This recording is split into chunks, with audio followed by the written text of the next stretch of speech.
अस्सलाम वालेकुम। तो first year MBBS biochemistry Satyanarayan book से हम लोग चैप्टर 10 पढ़ रहे हैं, जिसका नाम है हेमोग्लोबिन एंड परफायरिन।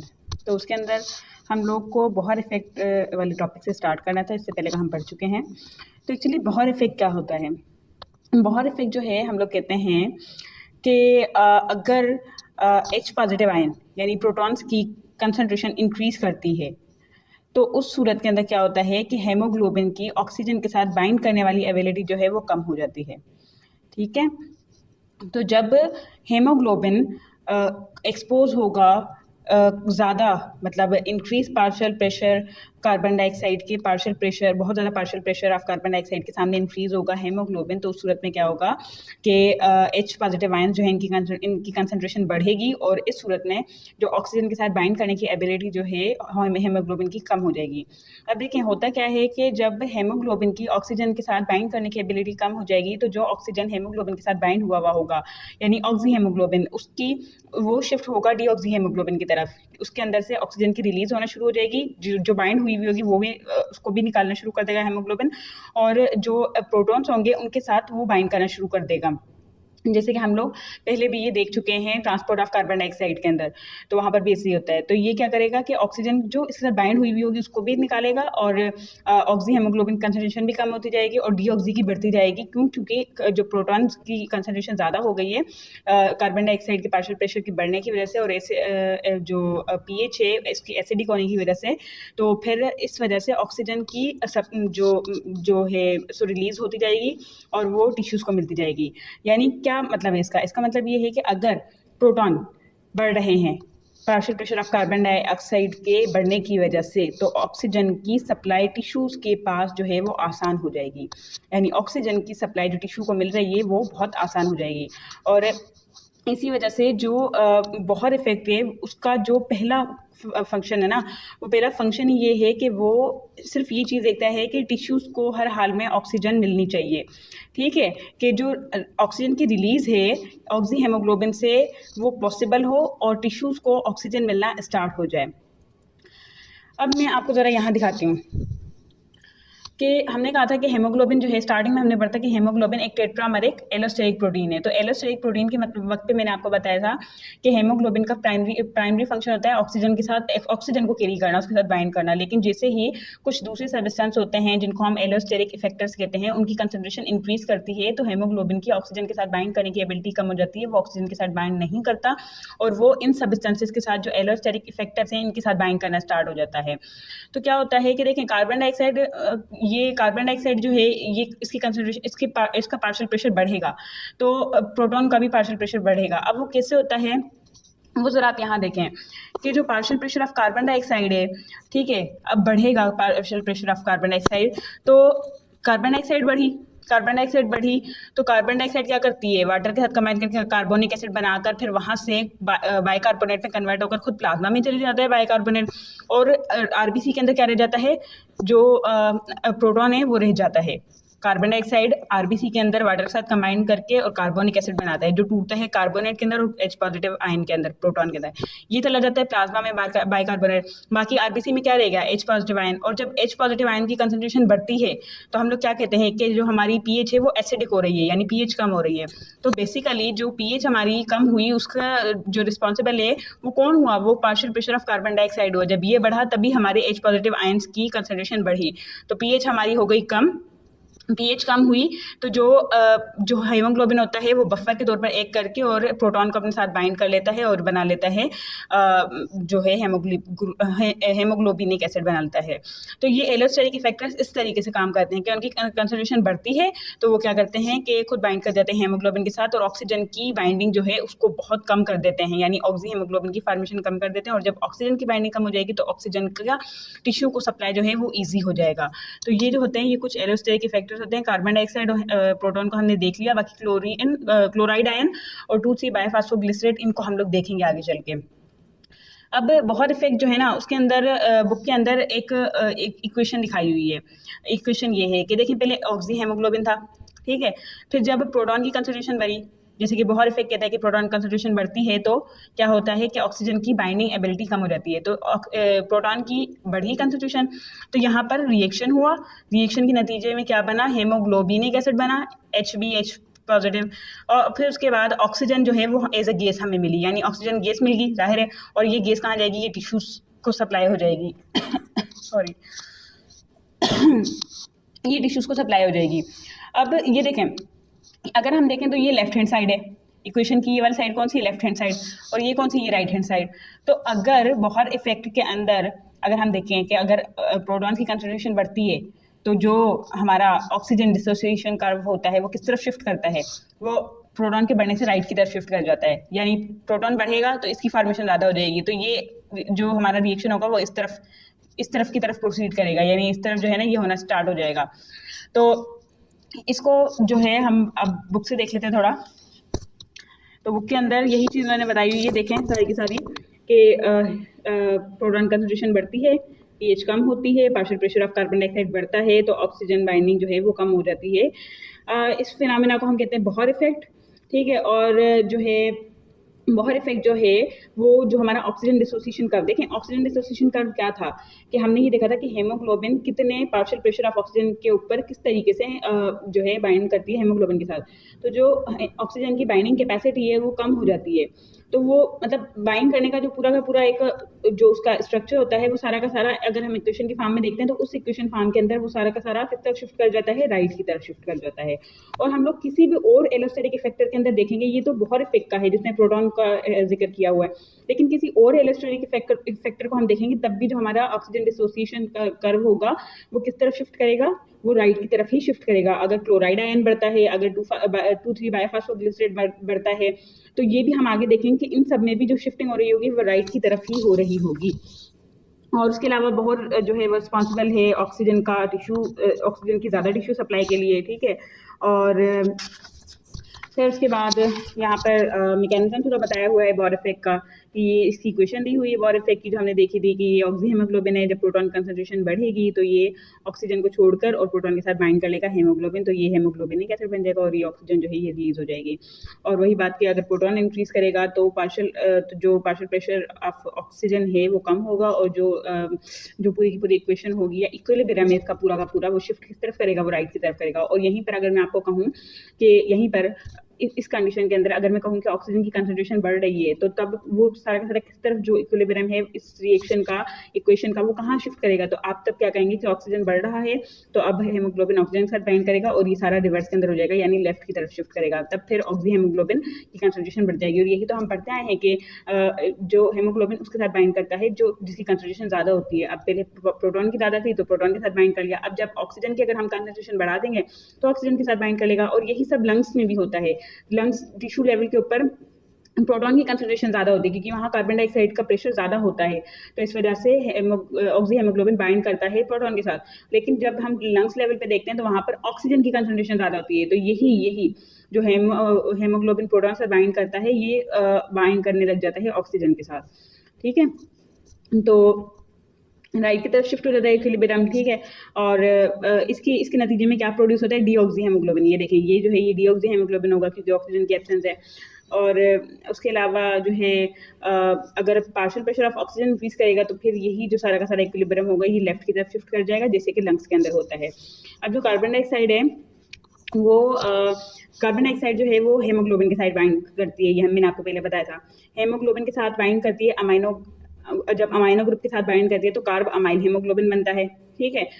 फिर अब क्या होता है कि कार्बोमाइल हेमोग्लोबिन बनता कैसे है, जो अमाइनो एसिड के अंदर अमाइनो टर्मिनल होता है ना, जहाँ अमाइनो ग्रुप अटैच होता है, वहाँ से अमाइनो टर्मिनल के अंदर से यानी अमाइनो ग्रुप के अंदर से प्रोटॉन का एक रिलीज होता है। ये प्रोटॉन यहाँ से निकलता है और इस प्रोटॉन की जगह आके लग जाता है कार्बन डाइऑक्साइड, ठीक है। और कार्बन डाइऑक्साइड जब आके लगेगा हेमोग्लोबिन के साथ तो वो कौन सी फॉर्म को स्टेबलाइज करेगा, वो टी फॉर्म को स्टेबलाइज करेगा जो हम पहले पढ़ चुके हैं, क्योंकि वो डीऑक्सीजनेशन को सपोर्ट करता है, तो इसलिए वो टी फॉर्म को स्टेबलाइज करेगा। और इसी वजह से जो कार्बन डाइऑक्साइड की बाइंडिंग जब हेमोग्लोबिन के साथ होने लग जाएगी तो ऑक्सीजन की रिलीज जो है वो टिश्यूज़ के अंदर, ऑक्सीजन जाहिर है हेमोग्लोबिन से निकलना शुरू हो जाएगी तो कहाँ निकलेगी, टिश्यूज़ के अंदर, तो रिलीज ऑफ ऑक्सीजन जो है वो ईजी हो जाती है। और अगर दूसरी तरफ हम बात करें तो लंग्स के अंदर जो जब ऑक्सीजन जो होती है ज़्यादा होती है तो वो कार्बन डाइऑक्साइड को निकलवाती है और कार्बन डाइऑक्साइड निकल के एक्सेल हो जाती है और ऑक्सीजन बाइंड कर जाती है। फिर उसके बाद role of chlorine in oxygen transport. Chlorine का क्या रोल होता है? तो क्लोरीन भी एक एरोस्टेरिक फैक्टर है।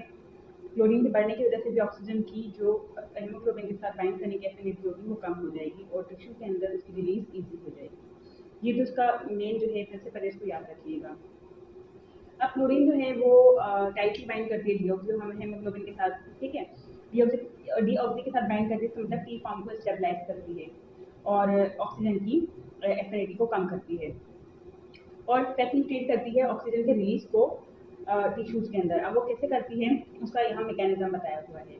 एक्चुअली क्या होता है कि हमने पढ़ा था कार्बन डाइऑक्साइड को पिक किया इरेथ्रोसाइट ने, आरबीसी ने। आरबीसी के अंदर उसने कार्बन डाइऑक्साइड कंबाइन की वाटर के साथ, कार्बोनिक एसिड बना, कार्बोनिक एसिड टूटा बाइकार्बोनेट के अंदर और प्रोटॉन के अंदर। अब जो क्लोराइड आयन की कहानी है वो बाइकार्बोनेट आयन से रिलेटेड है। क्या होता है, बाइकार्बोनेट आयन जो है वो आरबीसी से एस्केप करता है बाहर प्लाज्मा के अंदर। तो बाइकार्बोनेट आयन है तो नेगेटिवली चार्ज आयन ना, तो इसकी वजह से क्या होगा कि जब भी ये इरेथ्रोसाइट से बाहर निकलेगा, आरबीसी से बाहर निकलेगा, तो ये अफेक्ट करेगा जो इलेक्ट्रिकल न्यूट्रलिटी है ना आरबीसी की, उसके ऊपर।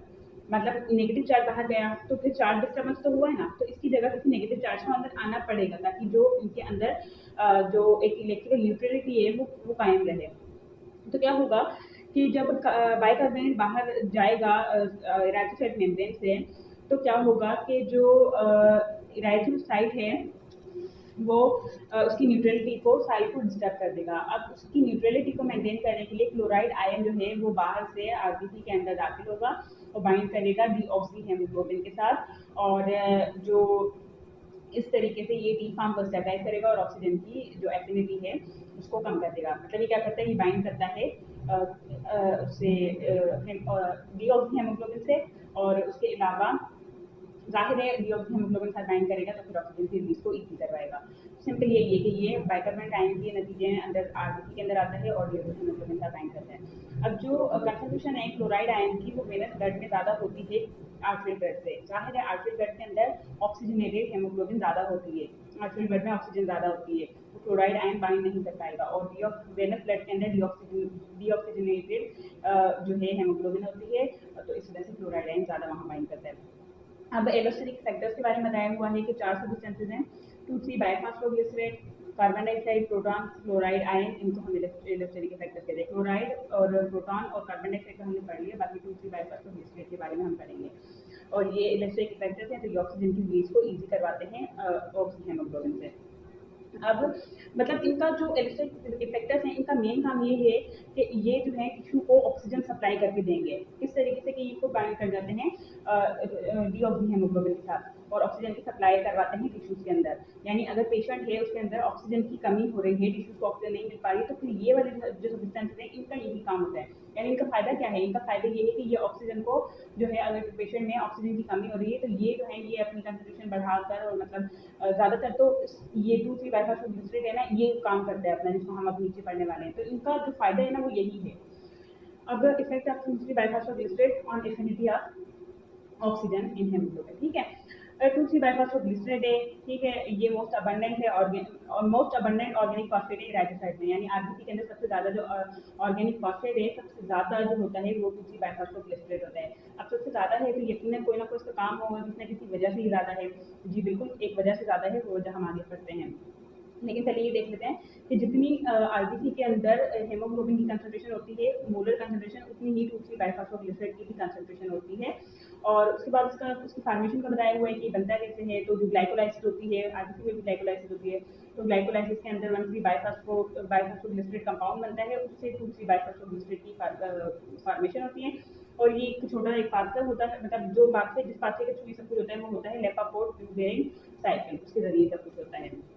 फिर जो है बाइंडिंग बताई हुई है कि डीऑक्सी हेमोग्लोबिन के साथ कैसे बाइंडिंग होती है, तो उसका मैकेनिज्म बताया हुआ है कि ये जो है ये ऑक्सीजन जो है बाइंडिंग को रेगुलेट, इसका जो काम है ना वो जो है आरबीसी के अंदर ऑक्सीजन बाइंडिंग को रेगुलेट करना होता है कि अगर ऑक्सीजन की जो है सप्लाई टिश्यू को करवानी है तो ये जो है बढ़ जाएगा ताकि ऑक्सीजन सप्लाई टिश्यू में ज़्यादा हो, खुद को डीऑक्सी हेमोग्लोबिन। और अगर जो है हेमोग्लोबिन ऑक्सी हेमोग्लोबिन की ज़्यादा ज़रूरत होगी, तो ये कम हो जाएगा। ताकि मैं कम हो जाऊँ तो ऑक्सीजन हेमोग्लोबिन के साथ ज़्यादा बाइंड करे, तो ये इस तरीके से रेगुलेट करता है। हाँ, अब ये जो है इसकी जो बाइंडिंग कैपेसिटी होती है ना वो डीऑक्सी हेमोग्लोबिन के साथ होती है। जितने भी एलोस्टेरिक फैक्टर्स हैं उन सबकी जो बाइंडिंग जो कैपेबिलिटी है वो डीऑक्सी हेमोग्लोबिन के सॉरी जो बाइंडिंग कैपेबिलिटी होती है वो डीऑक्सी हेमोग्लोबिन के साथ होती है। और उसके अलावा ये बाकी सारे एलोस्टेरिक फैक्टर्स यही काम करते हैं कि ऑक्सीजन की एफिनिटी को कम करवाते हैं जो हेमोग्लोबिन है उसके साथ। अब इससे भी वही सेम टू सेम इक्वेशन है जो हमने बोहर इफेक्ट में पढ़ी। यहाँ पे ऑक्सी हेमोग्लोबिन है और बोहर इफेक्ट में प्रोटॉन था, यहाँ 2,3 बाइफॉस्फोग्लिसरेट है। और जाहिर है कि ये क्या होगा, ये बन जाएगा डीऑक्सी हेमोग्लोबिन जो है बाउंड कर जाएगा 2,3 बाइफॉस्फोग्लिसरेट से, जब इसकी कंसंट्रेशन ज़्यादा होगी और ऑक्सीजन की रिलीज हो जाएगी। और वहीं अगर ऑक्सीजन ज़्यादा होती है तो फिर ये सब रिवर्स हो जाएगा। तो अगर मैं कहूँ के जो है oxygen dissociation curve in the presence of high concentration of 2,3 bisphosphoglycerate shifts to which side, तो हम क्या कहेंगे राइट साइड पे शिफ्ट करेगा। ठीक है, फिर उसके बाद ज़ाहिर है रिड्यूस एफिनिटी होगी हेमोग्लोबिन की ऑक्सीजन के साथ इनकी इंक्रीज कंसंट्रेशन के अंदर, तो रिलीज ऑफ ऑक्सीजन ईजी होगी। ये चीज़ हम 100 बार कोई पिछले टॉपिक के अंदर और इस टॉपिक में दोहरा चुके हैं, तो ये कोई मुश्किल बात नहीं है। और उसके अलावा जो है राइट की तरफ शिफ्ट करता है दूसरी बाइफॉस्फोग्लिसरेट जो है ऑक्सीजन डिसोसिएशन कर्व को। अब इसका मैकेनिज्म क्या होता है, इसका मैकेनिज्म जो बिल्कुल आसान सा है। जो 2,3 बाइफॉस्फोग्लिसरेट है ना, ये एक नेगेटिव कंपाउंड है, यानी जिस पे नेगेटिव चार्ज होती है। अब क्या होता है कि ये जो यहाँ देखिए ये है 2,3 बाइफॉस्फोग्लिसरेट। अभी क्या करता है, जो 4 चेन्स है ना इनके बीच में एक गैप होता है, इसको हम कहते हैं कि वो एक सेंट्रल पॉकेट होती है। ठीक है, ये सेंट्रल पॉकेट के अंदर आकर बैठ जाता है मॉलिक्यूल, नेगेटिव चार्ज होने की वजह से ये आया। अब क्या होगा कि जो इर्द गिर्द की बीटा चेन्स होती है ना, 2 बीटा चेन्स, उनके अंदर होते हैं पॉजिटिव अमाइनो एसिड हिस्टीडीन और लाइसिन। ये अमाइनो एसिड होते हैं। अब पॉजिटिव और ये पॉजिटिव है, ये नेगेटिव है, इनके दरमियान आयनिक बॉन्डिंग हो जाती है। और आयनिक बॉन्डिंग एक स्ट्रॉन्ग बॉन्डिंग है, तो जब ये ज़्यादा होता है तो ये आके बैठ जाता है और अपनी बाइंडिंग करवा लेता है। तो ये जो फॉर्म है ये इसमें ऑक्सीजन नहीं है, तो ये डी ऑक्सी फॉर्म हुई। और हम इसको टी फॉर्म भी कह सकते हैं कि ये 2,3 बाइफॉस्फोग्लिसरेट टी फॉर्म को जो है स्टेबलाइज करता है। ठीक है, तो ये इस तरीके से जो है आगे बैठ जाता है और ऑक्सीजन की एफिनिटी जो है उसको कम करवा देता है। तो वही कि जो बीटा ग्लोबिन चेन्स होती हैं उनके अंदर हिस्टीडीन और लाइसिन होते हैं जो कि पॉजिटिवली चार्ज अमाइनो एसिड्स होते हैं। और फिर क्या होता है कि आयनिक बॉन्ड जो है फॉर्मेशन हो जाती है पॉजिटिवली चार्ज अमाइनो एसिड्स के दरमियान में, जो कि बीटा ग्लोबिन चेन्स के होते हैं, और negatively charge phospho groups of 2,3 बाइफॉस्फोग्लिसरेट। अब 2,3 बाइफॉस्फोग्लिसरेट किसकी वजह से नेगेटिव है, फॉस्फेट ग्रुप की वजह से। और दूसरी ये जो है ये डीऑक्सीनेटेड हेमोग्लोबिन जो है टी फॉर्म को स्टेबलाइज करता है और ऑक्सीजन जो है उसकी एफिनिटी को कम कर देता है। फिर जो है ऑक्सीजन जब ऑक्सीजन ज़्यादा होती है तो 2,3 बाइफॉस्फोग्लिसरेट को बाहर निकाल दिया जाता है और ऑक्सीजन जो है वो बाइंड कर जाती है और आर फॉर्म जो है वो स्टेबलाइज हो जाती है। अब इसकी सिग्निफिकेंस क्या है, क्योंकि आरबीसी के अंदर प्रेजेंट होता है तो उसका कुछ ना कुछ तो काम होगा। तो इसकी सिग्निफिकेंस ये है कि ये आरबीसी के अंदर इस वजह से प्रेजेंट होता है ताकि जब अगर वही बात की पेशेंट को अगर ऑक्सीजन की ज़रूरत है तो एक तो ये कि सेवर हाइपोक्सिया, हाइपोक्सिया कहते हैं हम लोग ऑक्सीजन की कमी को। तो हाइपोक्सिया अगर किसी भी वजह से हाइपोक्सिया होती है उसकी कुछ रीजन होते हैं, जैसे अगर हाई एल्टीट्यूड पे जाता है तो उधर ऑक्सीजन का जो पार्शियल प्रेशर है वो कम हो जाता है और इस वजह से हाइपोक्सिया हो जाती है, यानी बॉडी के अंदर ऑक्सीजन की कंसंट्रेशन या पार्शियल प्रेशर कम हो जाता है। उसके अलावा ऑब्स्ट्रक्टिव पल्मोनरी एम्फीसीमा, यानी जो ब्रोंकियल्स होते हैं ना उनके अंदर एयर फ्लो ब्लॉक हो जाता है तो ऑक्सीजन नहीं जा पाती तो हाइपोक्सिया हो जाता है। तो हाइपोक्सिया की कंडीशन के अंदर 2,3 बाइफॉस्फोग्लिसरेट है ना, ये आरबीसी के अंदर की कंसंट्रेशन बढ़ा दी जाती है बॉडी के अंदर। और फिर क्या होता है, जब ये बढ़ जाएगा तो ये ऑक्सी हेमोग्लोबिन के साथ बाइंड करेगा और जो पहले ही ऑक्सीजन की कमी हो रही है उसको किसी न किसी तरीके से कंपनसेट कर दिया जाएगा, क्योंकि ये जब उससे ऑक्सी हेमोग्लोबिन के साथ बाइंड करेगा तो ऑक्सीजन की जो रिलीज होगी टिश्यूज के अंदर वो हो जाएगी। तो इस तरीके से ये हाइपोक्सिया को कम करता है, क्योंकि हाइपोक्सिया में टिश्यूज को ऑक्सीजन नहीं मिल पाती, तो टिश्यूज को ऑक्सीजन प्रोवाइड करनी है तो ये ज़्यादा हो जाता है और ऑक्सीजन रिलीज करवाता है। एनीमिया के अंदर भी यही होता है कि टिश्यूज को ऑक्सीजन नहीं मिल पाती हेमोग्लोबिन की कम होने की वजह से या आरबीसी की कम होने की वजह से। तो उसी कंडीशन के अंदर अगर हेमोग्लोबिन कम है तो उसके अंदर जो दूसरी बाइफॉस्फोग्लिसरेट को बढ़ा दिया जाता है, जिसकी वजह से वो बाइंड करता है ऑक्सी हेमोग्लोबिन के साथ और जो टिश्यू को ऑक्सीजन नहीं मिल रही वो मिलने लग जाती है ऑक्सीजन की रिलीज के साथ साथ। ठीक है, फिर उसके बाद ब्लड ट्रांसफ्यूजन। ब्लड ट्रांसफ्यूजन के अंदर क्या होता है कि जो ब्लड होता है ना जब हम उसको ट्रांसफ्यूज कर रहे होते हैं तो उसको हम स्टोर करते हैं पहले निकाल के। अब स्टोर करते हैं ना तो उसको एसिड सिट्रेट डेक्सट्रोज मीडियम, ये मीडियम होता है, इसके अंदर हम उसको रखते हैं। अब इस मीडियम में रखने की वजह से क्या होता है कि उसके अंदर जो ब्लड होता है उसमें 2,3 बाइफॉस्फोग्लिसरेट की कंसंट्रेशन होती है ना वो कम हो जाती है। और इस वजह से क्या होता है कि जब उस ब्लड को ट्रांसफ्यूज किया जाता है ना तो वो ऑक्सीजन को सप्लाई नहीं कर रहा, क्योंकि जब ये ज़्यादा होती है तो ऑक्सीजन की सप्लाई होती है, ये कम होगा तो ऑक्सीजन सप्लाई नहीं होगी, तो ये कम होता है तो ऑक्सीजन की सप्लाई नहीं हो पाती। तो इस वजह से हम क्या करते हैं कि हम इनोसिन अच्छा, तो ये इनोसिन के अंदर हम लोग क्या करते हैं कि जो ट्रांसफ्यूज ब्लड होता है उसको हम इसमें रखते हैं। तो ये जो 2,3 बाइफॉस्फोग्लिसरेट है इसकी कंसंट्रेशन को कम होने से रोकता है। और ये कैसे करता है, ये क्या करता है कि इसके अंदर जो इनोसिन है, ये हाइपोएंजाइम राइबोज है इसकी नेचर। तो इसकी जो राइबोज होती है ना, वो फास्फोराइलेट होकर, यानी इसमें फॉस्फेट की एडिशन होकर और वो राइबोस फॉस्फेट बन के और एंटर होती है हेक्सोज मोनोफॉस्फेट पाथवे के अंदर। जाहिर है हेक्सोज मोनोफॉस्फेट, तो हेक्सोज राइबोज है और मोनो फास्फोराइलेट हो जाती है, तो हेक्सोज मोनोफॉस्फेट बन जाती है। और hexose monophosphate hexose monophosphate shunt के अंदर दाखिल होकर और फिर वहाँ पर क्या होता है कि वहाँ पर मतलब ये क्या है, ये हेक्सोज मोनोफॉस्फेट पाथवे जो है ना, ये एनर्जी प्रोड्यूस करने का जो है एक और तरीका है। जैसे ग्लाइकोलाइसिस होता है ना, तो उसके अंदर ग्लूकोज होता है, तो वैसे हेक्सोज मोनोफॉस्फेट शंट होता है, तो उसके अंदर जो है राइबोज के जरिए एनर्जी प्रोड्यूस की जाती है, तो उसके अंदर भी 2,3 बाइफॉस्फोग्लिसरेट की प्रोडक्शन होती है। तो ये क्या करता है, इस तरीके से जो इनोसिन है वो 2,3 बाइफॉस्फेट की प्रोडक्शन करवाकर और जो है इसको कम होने से रोकता है ब्लड के अंदर। अब उसके बाद यहाँ पर कुछ ग्राफ वगैरह दिए हुए हैं, ये तो हमने देखा था, ठीक है। तो उनको मैं ज़रा समझा देती हूँ कि पहले सबसे पहले एक ये वाली फिगर थी। तो इस फिगर के अंदर वही चीज़ है, ये सारा का सारा जो है हमने ट्रांसपोर्ट ऑफ कार्बन डाइऑक्साइड पढ़ा था, तो उसके अंदर जो हमने पिछली फिगर देखी थी बुक के अंदर, ये वाली फिगर देखी थी, तो इसमें हमने कार्ब अमाइन हेमोग्लोबिन के जरिए कार्बन डाइऑक्साइड की ट्रांसपोर्ट जो है उसको देखा था, ठीक है। तो जो बाइकार्बोनेट के जरिए होती है वो हम यहाँ इस फिगर में देखते हैं। तो इस फिगर के अंदर जो है हेमोग्लोबिन है, ये देखें ऑक्सी हेमोग्लोबिन है, ठीक है। ऑक्सी हेमोग्लोबिन ने क्या किया, अपने ऑक्सीजन को सप्लाई किया टिश्यूज के अंदर, ठीक है। और टिश्यूज के अंदर से जो कार्बन डाइऑक्साइड है, कार्बन डाइऑक्साइड वो आई वाटर के साथ कंबाइन हुई कार्बोनिक एनहाइड्रेट की मौजूदगी में, और फिर कार्बोनिक एसिड बना। और फिर उसके बाद जो बाइकार्बोनेट है वो प्लाज्मा के अंदर चला गया, और जो प्रोटॉन है वो यहाँ से ऑक्सीजन की रिलीज हो गई। प्रोटॉन ज़्यादा थे तो ऑक्सीजन रिलीज हुई, और प्रोटॉन ने इलेक्ट्रिक इफेक्ट अपना दिखाते हुए हेमोग्लोबिन के साथ बाइंड हुआ, बाइंड होकर और फिर उसके बाद जब लंग्स में गए तो ऑक्सीजन ज़्यादा हो गई, तो लंग्स के अंदर ऑक्सीजन ज़्यादा होते ही वो हेमोग्लोबिन के साथ बाइंड करके फिर से ऑक्सी हेमोग्लोबिन बना दिया, और जो प्रोटॉन है वो रिलीज हो गया, वो फिर से बाइकार्बन के साथ बाइंड किया, कार्बोनिक एसिड बना, कार्बन डाइऑक्साइड बनी, वाटर बना, और फिर वो कार्बन डाइऑक्साइड जो वहाँ से रिलीज हो गई। ये सारा हमने पढ़ा था। फिर एक और यहाँ पे ये बोहर इफेक्ट का दिखाया हुआ है, बोहर इफेक्ट का कि ऑक्सीजन डिसोसिएशन का तो कैसे इफेक्ट पड़ता है।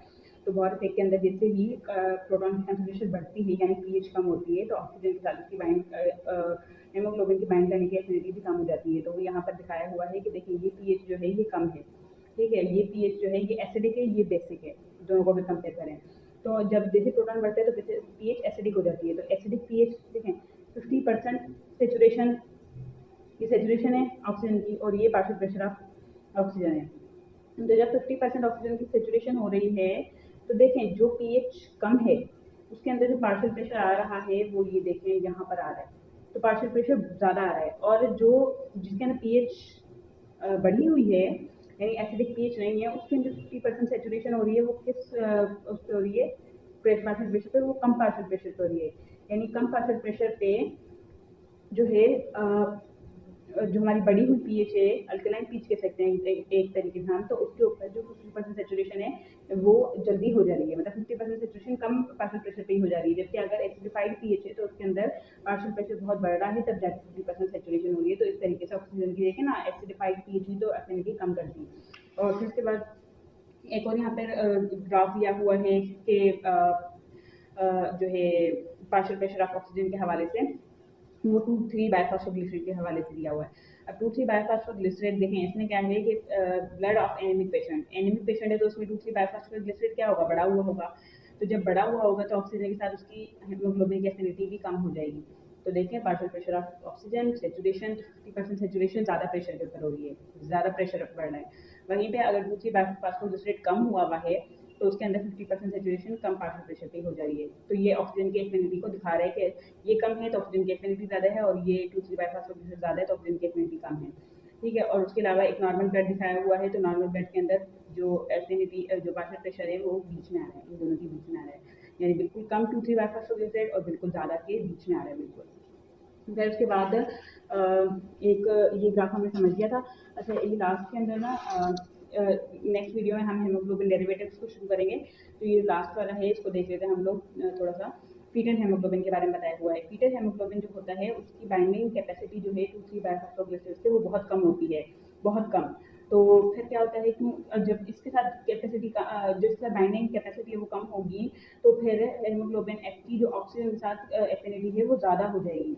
ऑक्सीजन के साथ ज़्यादा तभी तो इसके साथ कम है। तो फिर क्या होता है कि अडल्ट हेमोग्लोबिन की निस्बत जो है फीटल हेमोग्लोबिन की ऑक्सीजन के साथ एफिनिटी ज़्यादा होती है, और ये हम पीछे भी पढ़ चुके हैं। अब क्या होता है, ये इस वजह से होता है क्योंकि देखें फीटस एक तो खुद रिस्पायर नहीं कर रहा, मदर की ब्रेस्ट से उसको ऑक्सीजन मिल रही है, और फिर वो ऑक्सीजन भी अगर किसी ना किसी एलोस्टेटिक फैक्टर की वजह से कम हो जा रही है, तो फिर जो फीटस है वो क्या करेगा। तो इस वजह से कुदरत ने हेमोग्लोबिन एफ की एफिनिटी ऑक्सीजन के लिए ज़्यादा रखी है। और यही वजह है कि जब हमने देखा था पीछे एक कंडीशन देखी थी, hereditary persistence of fetal haemoglobin, तो वो जो कंडीशन थी उसके अंदर क्या होता है कि अडल्ट के अंदर जैसे जो है अडल्ट जो होता है उसके अंदर फीटल हेमोग्लोबिन की कंसंट्रेशन कम होती जाती है, बिल्कुल कम होती जाती है। तो फिर क्या होता है कि उस कंडीशन के अंदर जो फीटल हेमोग्लोबिन है, हेरिडिटरी परसिस्टेंस, परसिस्टेंस यानी कि बाकी रहना, यानी कि हेरिडिटी की वजह से जो हेमोग्लोबिन फीटल हेमोग्लोबिन है उसकी अडल्ट के अंदर कंसंट्रेशन बरकरार रहती है, कम नहीं होती बल्कि उतनी उतनी रहती है। और ये किन कंडीशंस के अंदर होता है, ये उन कंडीशंस में होता है जिन कंडीशंस के अंदर पेशेंट के अंदर एनीमिया ऑब्जर्व किया जाता है। जैसे सिकल सेल एनीमिया, उसके अंदर ऑक्सीजन के साथ जो अडल्ट हेमोग्लोबिन है उसकी बाइंडिंग कैपेसिटी नहीं होगी, थैलेसीमिया उसमें भी नहीं होगी। तो इस वजह से उस कंडीशन में फीटल हेमोग्लोबिन जो है उसकी कंसंट्रेशन अडल्ट के अंदर इंक्रीज करती है, ताकि पेशेंट की जो ऑक्सीजन रिक्वायरमेंट है वो पूरी हो सके। तो ऑक्सीजन रिक्वायरमेंट अगर नॉर्मल हेमोग्लोबिन से नहीं हो रही है, अडल्ट हेमोग्लोबिन से, तो फिर वो फीटल हेमोग्लोबिन कंसंट्रेशन इंक्रीज होती है बॉडी में। जैसे थैलेसीमिया के अंदर तो हेमोग्लोबिन बनता ही नहीं है, फिर वो अल्फा बीटा डिपेंड करता है, लेकिन हेमोग्लोबिन नहीं बनेगा तो फिर वो कैरी कैसे करेगा ऑक्सीजन को। तो उस कंडीशन में भी फीटल हेमोग्लोबिन की कंसंट्रेशन बॉडी इंक्रीज कर देती है, ताकि ऑक्सीजन की रिक्वायरमेंट तो पूरी हो। और सिकल सेल एनीमिया में भी हेमोलाइसिस होती है, हेमोग्लोबिन टूट जाता है, आरबीसी टूट जाते हैं, तो उस कंडीशन के अंदर भी फीटल हेमोग्लोबिन कंसंट्रेशन को इंक्रीज किया जाता है। ठीक है, तो ये था हमारा पूरा जो है अभी तक का। फिर नेक्स्ट टॉपिक हम अगली वीडियो में देखेंगे। तब तक के लिए खुदा।